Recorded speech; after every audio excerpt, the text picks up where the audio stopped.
එක් දීප්තිමත් උදෑසනක ටොමී සහ ඔහුගේ විශ්වාසවන්ත බල්ලාවන බඩි වනාන්තරයට පිවිසියේය. ඔවුන් වෙනුවෙන් කුමන විස්මයන් රැඳී ඇත්තැයි ඔවුන් නොදැන සිටියද ඔවුන් විනෝදයට සූදානම්ව සිටියහා.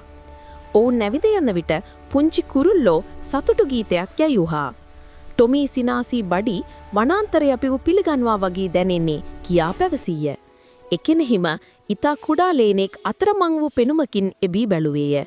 ටොමී ඇසුවේ පුංචි යාළුවා ඔයාට හොඳින්ද කියයි බඩි මෘදුව තම වලිගය වැනුවේය.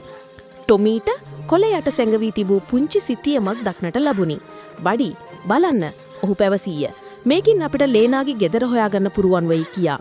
සිතියම අනුගමනය කිරීම සඳහා ඔවුන් දඟලන ලී පාලමක් හරහා ගමන් කළහා. පහසුයි සෙමින් අපිට පුරුවන් බඩි නිර්භීතව පසුපස යන විට ටොමී කීවේය. ඔවුන් දැමැන්ත දිලිසෙන හතු ගොඩකට ඇතුළු වූහා. ටොමී සිනාසෙමින් බඩි ඒව කන්න එපා ඒව බලන්න විතරයි ලස්සන කීවේය.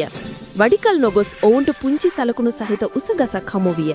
මී වෙන්න ඕන තැන පොඩි ලේනා සතුටින් පනින විට ටොමී ප්‍රීතිഘോഷා කළේය. මුළු ලේන පවුලම ස්තුතියි කියන්නේ එළියට පැන්නා. ටොමීට ඇතුළතින් උණුසුමක් දැනුණා. බඩි පුංචි වීරයෙකු ලෙස හිස නැමුවා වගේ. ත්‍රාසජනක ගමන අවසන් වූ පසු ටොමී සහ බඩි ගෙදර බලා පිටත් වූහා. හොඳ වැඩක් යාළුවෝ කියන්නක් මෙන් වනාන්තරය මුරුදුව දිදුළුවේය. ඒ රාත්‍රියේ ටොමී බඩිව තදින් බදාගත්තේය.